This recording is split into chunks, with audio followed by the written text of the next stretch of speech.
whenever I'm asked, what sci-fi type movie has been the best predictor of the future, that's the one I go to. It's most people overlook it, don't think about it at all, but I don't know of any movie that was a better predictor of the future and what the future would look like than that one. The movie was called The Net with Sandra Bullock. It came out in 1995, okay, which means it was most likely filmed in 1994. 1994 is when many of y'all probably have seen that episode, that little clip of the Today Show where Bryant Gumbel and Katie Couric are trying to figure out what the @ symbol is, and then they famously go, "What is internet?" Anybody know what is internet? That's when that movie was being made. Even down to, now, I know the graphics were bad, but even down to the screensaver she has on her computer is an aquarium, which she then changes to a fireplace. How many of y'all have had an aquarium on your TV and a fireplace on your TV at home? Yeah, see? I'm telling you, tell me that movie wasn't amazing. And the idea is that it pictured that there would be somebody who the internet would allow them to be completely socially isolated. They could work from home. They could order their food online. They could order any household items they need online. That any social interaction they would have would be via some type of social, we call it social media now. Back then it was chat servers or the like, and that all of her social interaction would be with people. And in the movie, the person she's chatting with there is named Cyber Bob. That's what I find interesting. And then even down to the point where later on in the movie, I kind of cut that clip. Not even her next door neighbor really even knows who she is. She can't even recognize her or know anything about her. Now, the only thing that this movie got wrong was that someone like Sandra Bullock's character would be an anomaly and not the norm. That's what they got wrong. Because that right there is the 21st century. You work from home, your neighbors don't know who you are, you can get everything you need online, and you have very few close, meaningful friendships. The other thing they got wrong is the fact that the police officer would be like, "Come on, seriously? You don't know anybody personally?" Nowadays, be like, "So you don't know anybody? Okay, yeah, that checks out. All right, that makes sense." That's the only thing that would be any different nowadays. Now, to back that up, there's surveys that I was looking at. It's funny because I saw this survey, and I've been wanting to use that clip for a long time. That's kind of been in the bank for a long time. And so it's interesting how well this parallels a survey that was done by the group called the Survey Center for American Life. Okay, that's the name of their group. I guess it tells you exactly what they do. They did some studies back in 1990 and then did a follow-up study in 2021. And it was about friendship and close friends. Back in 1990, 63% of the people they surveyed had 5 or more close friends. So if you talked about your close friends, people you hang out with, do life together, 63% had 5 or more close friends. That number has dropped in 2021 down to 38%. That's almost an exact inverse. What I mean by that is if you take 68% at 5 or more, that would mean that 32% have, yeah, something like that, yeah. What are you, a math teacher or something? All right. Why, yes, you are. It's almost the exact opposite as it flips around. That number's, it's gone down by 25% over the past, 30, is it 30 years?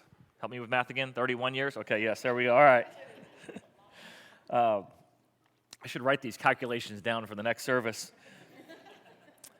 Another one was, and also part of this study, in 1990, only 3% of the people they surveyed said they don't have one close friend. They don't even have one close friend. Like only 3%, and let's go, let's say they have nobody, do you have any friends? They say no. Do you have anybody you could call, anybody to put on the form that says, in case of emergency, contact? 3% of the people said nobody. 2021, anybody want to guess what the number is? It's pretty high. It's up to 12%.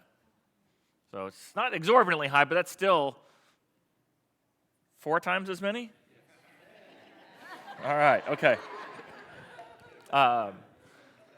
So 4 times as many people don't have anybody to put down as that emergency contact person when you're there at the doctor's office or you're going bungee jumping or whatever it is that you're doing, and they say, who should we send the remains to? They say, I don't have anybody.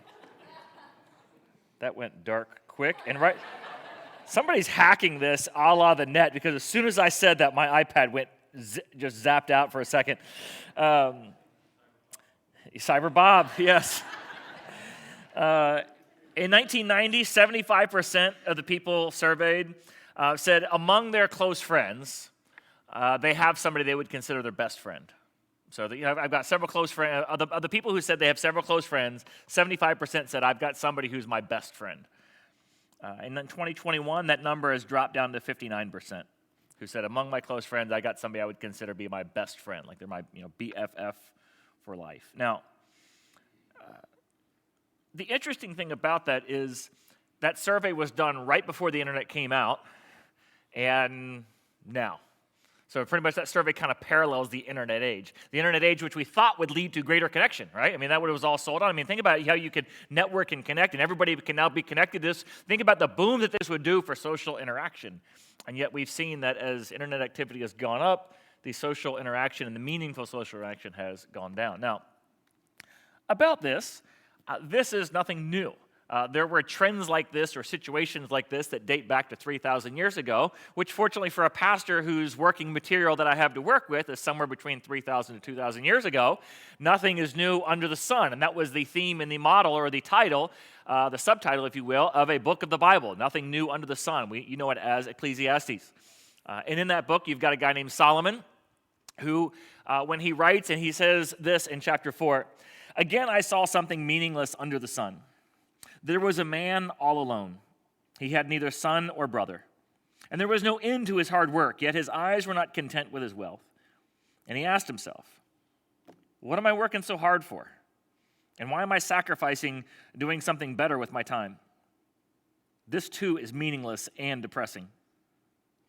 Conversely, though, I observe this. Two are better than one, because they have a good return for their labor. If either of them falls down, they can help one another up. But pity the fool who, you can't read that without, for those of you who didn't grow up in the 80s, your parents or friends will explain it. It says, I pity anyone who falls down and has no one to help them up. Also, if two lie down together, they will keep warm. But how can one keep warm alone? Though one may be overpowered, two can defend themselves, for a cord of 3 strands is not easily broken. When Solomon says there was a man all alone, most scholars who study this in depth, they believe he's talking about himself, because so much of Ecclesiastes, he is giving these observations. Solomon was known as the wealthy king, the wise king, the philosopher king. Basically, he was somebody who God says, okay, I'm going to give you unlimited supplies of everything everybody's always chasing. Money, power, fame, women, whatever it is you want, I will give you an unlimited supply of it so you can go to the extremes of all things to figure out what is there worthwhile pursuing in this life. And so Solomon does just that. And so as he talks it through the narrative of the book of Ecclesiastes, he's sharing his own experiences. And so many people believe when he gets here to chapter 4 and he says there was a man all alone, he doesn't want to come out and say, hey, I'm a lonely guy. It's not really fitting of what most people would want to say. How are you doing? Well, my name's Steve, and I feel very lonely and isolated. And that's nice. Okay, good meeting you. We kind of drift away from that person, a little clingy. And so he just says there was a man who was all alone. He didn't have a friend or didn't have a brother, didn't have a son, didn't have anybody there in his life. And if you think about it, here's a guy who had everything you could ever want. He had every toy you could ever imagine. He pursued every dream you could possibly have. He literally had the best job in the world. He was the king over an extremely prosperous nation, his father was David, who basically had conquered everything as far as the eye can see, so there was relative peace when he took over his leadership. He's got everything, and yet he looks around and he says, I'm kind of depressed. And he asks this question. He says, what am I working so hard for anyway? I mean, what am I doing all of this? And as I started thinking about that, this, kind of where my ponderings go with this is, we have a problem of isolation and loneliness. And our pursuits are universally to achieve more, to do more, to acquire more. And what do we do with the things that we achieve and we acquire? Like, think about what your goals are, what your aspirations are when you think through life, okay? So let me give you a few scenarios. Well, I can't afford my own boat, so I go fishing I got a friend of mine who, if you don't have a boat, what do you need? A friend who's got a boat, right? Right? So it's better, honestly, it's better than having a boat, because then he pays for all the stuff. You just get to go out and enjoy it. But the whole time you're out with your friend on his boat, you're thinking to yourself, I can't wait till someday I can have my own boat, right? That'd be nice if I could have my own boat. Then I could go fishing whenever I wanted. I didn't have to wait till old Ralphie here had the free time to go fishing. I could go fishing whenever I want on my schedule. Or perhaps maybe you're at, a stage in life where you live in an apartment and there's people all around and the walls are so thin, you know your neighbors better than you want to know your neighbors. And you think to yourself, I can't wait till I can save up enough money to get a down payment so I can move out of the apartment complex with all these people and get my own house, right? I want to have my own house. I want to kind of have my own space, my own place. And this summer, it's been hot, and so we've been going to the community center pool, but there's all these people there, and you got to go work around their schedule, and there's kids splashing. And so I'm really hoping that someday, maybe we could buy a place that has our own pool, right? And maybe when I retire, I'm looking forward to retirement. It's coming up soon. And so I can retire, I can move out of the city, maybe buy some land somewhere kind of far away from people. You notice what every single one of these things have in common when we think about what we want to do or achieve? They're all moving us towards greater isolation. Just think about your ideas, your hopes, your dreams, your visions for what you want. It all moves us towards greater isolation. I want to get my own so I don't have to deal with you people. That's what we say. Now, what's really odd about that is that if you go and you look at the surveys and the studies, for instance, the survey done by, I got to give you the name of this one just because it's a group that publishes in the Journal of Happiness Studies. Who knew there was such a thing, right? So according to the Journal of Happiness Studies, when they looked at what differentiates people who say they have a satisfied, fulfilled, and meaningful life to people who would say they are depressed or struggling or are not as happy or fulfilled as they want to be, it wasn't, the factors had nothing to do with money or job success or career achievements. They had nothing to do with getting married. Some of you are like, well, I can tell you that one. Why is that so funny? It just is. It just is. But rather, over and over and over again, the studies always come out that having rich, deep, meaningful, joy-producing friendships is the number one factor in people saying, I have a satisfied, fulfilled, and happy life. And yet, what are we pursuing? We're hoping to earn and save enough money so we can be more isolated from all the people who have the potential of giving us a joyful, meaningful, satisfied life. And you might even say, yes, but the people who will give me a joyful, meaningful, satisfied life are not the people who are behind the thin wall of my apartment complex. Perhaps. But even they have an impact on your psyche. Even they have an impact on you. And we all sort of did our own social experiment with this during the pandemic. People who lived in apartment complexes close to other people fared a lot better than the people who were completely isolated, all alone, and cooped up in their own house. Because just the opportunity to see somebody else, to realize there's somebody else out there in the world, even if it's just looking out the window and going, well, at least we're not as weird as that person. Right? I feel better about myself looking at that couple, right? Even those little things right there add something to your health. And, oh, am I the only one who's ever thought that? Okay, leave me hanging out to dry. You're like, oh, I'm pastor thinking that. And so he's looking at this and he's saying, I've got everything, but I'm alone. And perhaps he's looking out there. Maybe it's that old cliche that it's lonely at the top. It's lonely to be king because you're all alone and you don't have those close personal friendships oftentimes. And he looks out and he says, I observe the benefits of friendship. Two are better than one because they have a good return for their labor. This is, of course, where, pinged my interest in doing a series on return on investment. The return on relationship, return on investments. Now, I came out of a skilled carpentry and home repair background, and I can tell you the studies are very true, that if you take a highly skilled craftsman and you just pair them with a completely unskilled craftsman, the return on their labor will be a boost in productivity by anywhere from 50% to 300%. In other words, just by not having to hold the other end of the board yourself or figure out how you're going to prop the other end of the board up, or, hey, can you go get me more nails? Oh, can you go run to Home Depot because we forgot something? I mean, think about the fact that if you're paying somebody anywhere from $25 an hour to $150 an hour, you don't want him making a Home Depot run, do you? You know, let the other guy go do that. And so he says there's a return. I see there's return on investment if you just add somebody else to them. There's just an extra person there. Not only that, there's tons of studies. By the way, I did a really deep dive for this message. Every so often, I'll have a message that I just get consumed with, and which is why, while this is the last message in the return on investment series, this is also the first message in the next series on loneliness, isolation, and connection. So that's what's coming up next, by the way, because sometimes I go in such a deep dive, I'm like, oh, I'm getting more than one message out of this thing. But part of it's because it's such an issue and such a need. So with that, a lot of the studies that I've been looking into, and I lost my train of thought because I'm trying to promote the next series.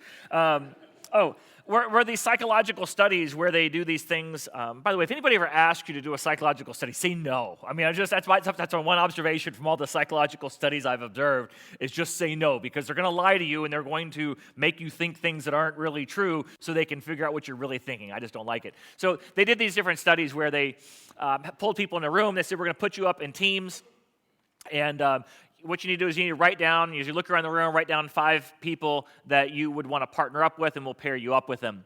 And so they do that, and then they separate up, individually. And then they go to each person. And they're like, okay, hey, Steve, nobody puts you down. And so right now, the first topic, we don't have time to pair everybody up for this first thing right now anyway, which is good because nobody's put you down. So we're going to try to find somebody else who also is like you, that nobody else wanted to work with them, and pair you guys up. But this first is an individual task anyway. And could you just go in and we're going to do some taste tests of some cookie brands, okay? And then they had the next person would come in, the next group of people would come in, they'd say, listen, almost everybody in the class put you down, or put you down as somebody that, not put you down, but almost everybody wrote your name down because they wanted to pair with you. And so we're having a hard time doing that, but that's okay because the first task we have is an individual task. So I'll give some time to figure out, you being, everybody wants you, right? Figure out what we'll do. And they had him go do a taste test. And they looked at how the people rated the cookies. And they found that the people who nobody wanted to be their friend, so to speak, ate a lot more cookies and rated them tasting really bad. And the people who everybody wanted to be their friend would just take a bite or two of each cookie, taste them, and write down the reviews on the cookies. So maybe loneliness is why you're eating away your feelings, perhaps. I don't know. But just that simple thing there of the return on investment, not even of somebody being there, but just knowing that somebody would want to be there if they could, has a return on investment. And you think about that return on investment. Now, it's one of these things, return on investment. The problem with return on investment is what I mentioned the other day, is the return on investment is all about doing something now for the sake of your future. And the problem is, see, like, you don't know, if you could listen right now, this would help you out so much. But you're not listening any better than the rest of the folks in the room, probably. And the problem is because you don't know future you. As I mentioned a couple weeks ago, I know a lot of people, but the person I don't know is Pastor Steve at age 70. I don't know him. I like him. I want him to be okay and all, but I don't like him more than I like Pastor Steve now. Because I like me now a lot more than I like me then. I mean, that guy can worry about himself for all I care, right? Especially when I think about what I want right now. And that's the problem with return on investment. And so many things that deal with return on investment, you will listen to, and these studies, these surveys I just read, okay? They typically fall into the category of one I remember seeing years ago, I was listening to a comedian make fun of. It said, survey done of people who subscribe to wine, this is a true story, people who subscribe to Wine and Cheese magazine, they found consume higher than average level or amounts of wine compared to the average American. Oh, wow. I'm glad you spent some time on that survey. In other words, it falls in the category of, tell me something I don't know, right? So why am I telling you these studies about what leads to your happiness and your well-being? Because, honestly, none of you go, wow, really? Are you mean to tell me that if I live life with friends, I'll be happier than living life without friends?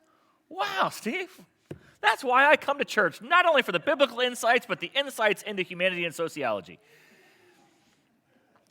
No, you were like, yeah, okay. Tell me something I don't know.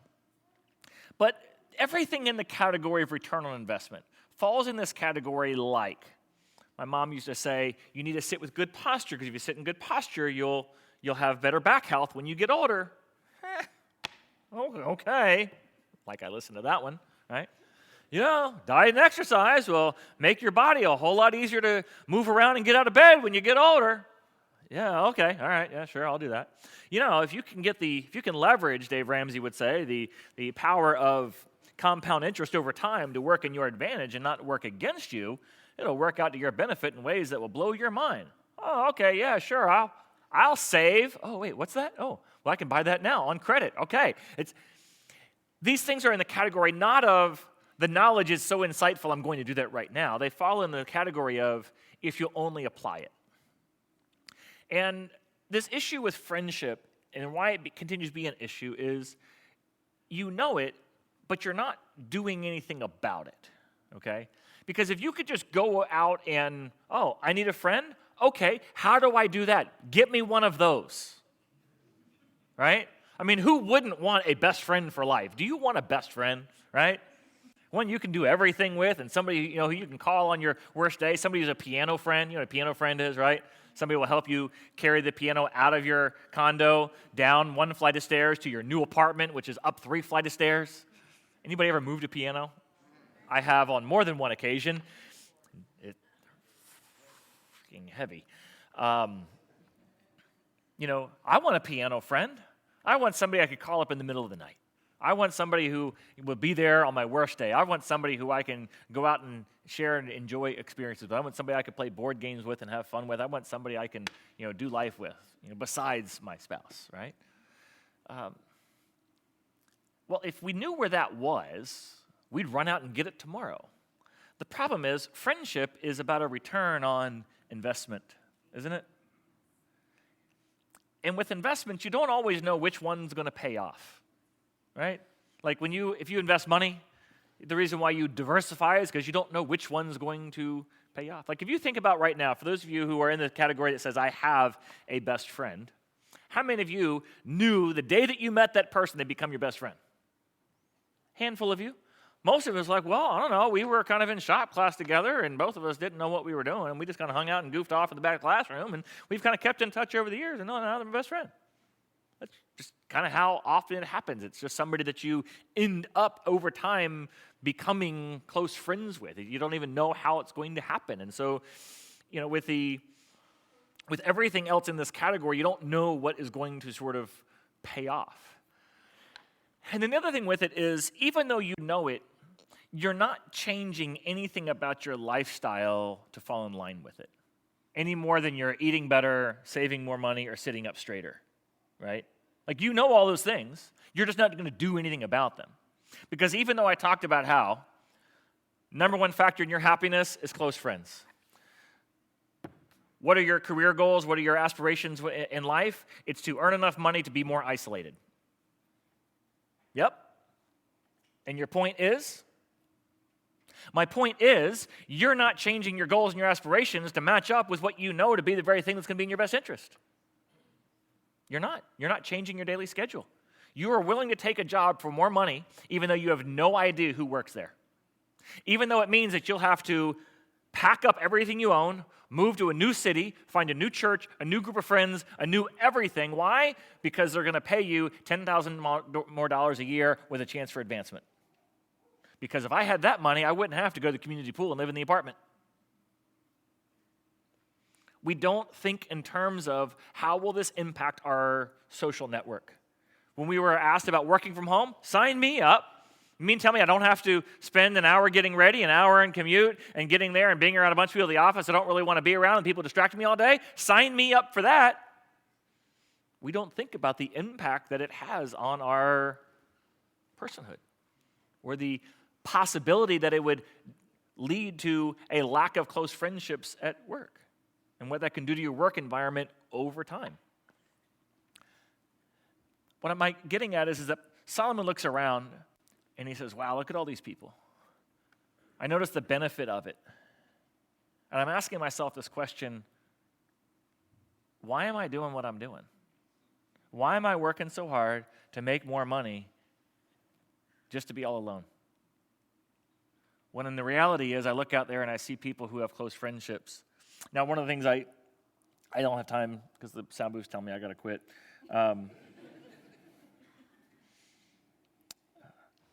There's a conditional clause in here that says, if either of you falls down. Conditional clauses in both the Hebrew and the Greek language, we have to make a decision as to whether we translate it as if then or when then. And this is a translation decision. And the more broad-based is always the if, which is why translators are very cautious to use the when. In other words, if means, well, could or could not happen, right? Whereas when means it's a certainty it's going to happen. And so translators will often go to the more ambiguous translation of if on these cause-effect sentences. This is one, though, that a lot of translators look at this and go, it really should be a when thing, especially when you look at the certainties of life that Solomon's observing. And what he's saying is, I look out there at the people who have friendships. And if the people have a close friendship, when either of them falls down, physically, emotionally, spiritually, they've got somebody there who can help them up. But pity anyone, or it just really stinks if you're somebody who falls down and you don't have somebody who can help you back up. What I'm getting at in all of this is, and where I think Solomon was going with, he's like, why am I doing what I'm doing? If you're going to develop friendships, and by the way, this is what this whole next series is going to be about, because I knew I wouldn't have enough time to cover everything in this one series. You need to add intentionality to this. You have to add intentionality to this.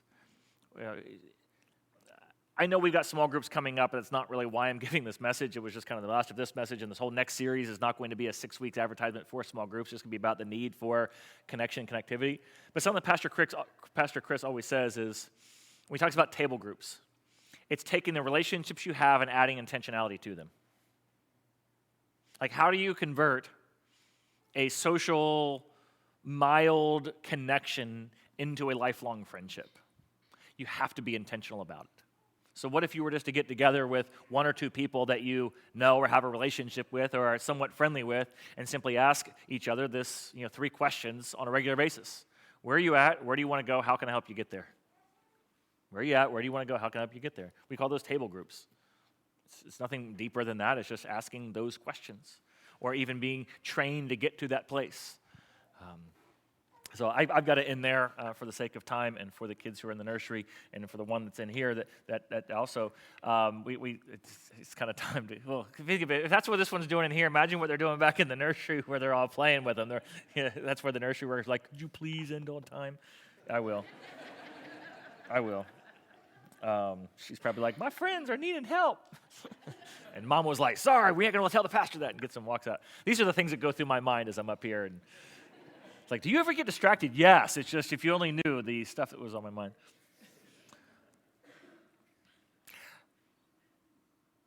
The stuff I've shared this morning and Solomon's observations, will you actually change what you're doing and the decisions you're making? Or will you continue to pursue the same things that are leading you to isolation? If you're not sure yet, come back for the next couple of weeks. We'll look a little bit deeper into this. How do we get to a place of isolation? How do we get out of the isolation? What are the contributing factors? How do marriages help you get out of isolation? And how do marriages contribute to the isolation? And those are some of the things we'll be looking at over the next couple of weeks. Would you want to close our time in prayer? Father, I know that you don't want us to live alone or be alone. For friendship, community is something that has been modeled from the very beginning of time. The first thing that was not good that you created was Adam being alone. When you came here on this earth, you gathered together a group of friends, and even within that, a closer group of friends. And Father, you've continued to model this over time for us. We know this to be true, Father, but help us pursue it. Forgive us for thinking that isolation is a key and falling into that trap. But move us to a place where we see the value in community. In Jesus' name we pray. Amen.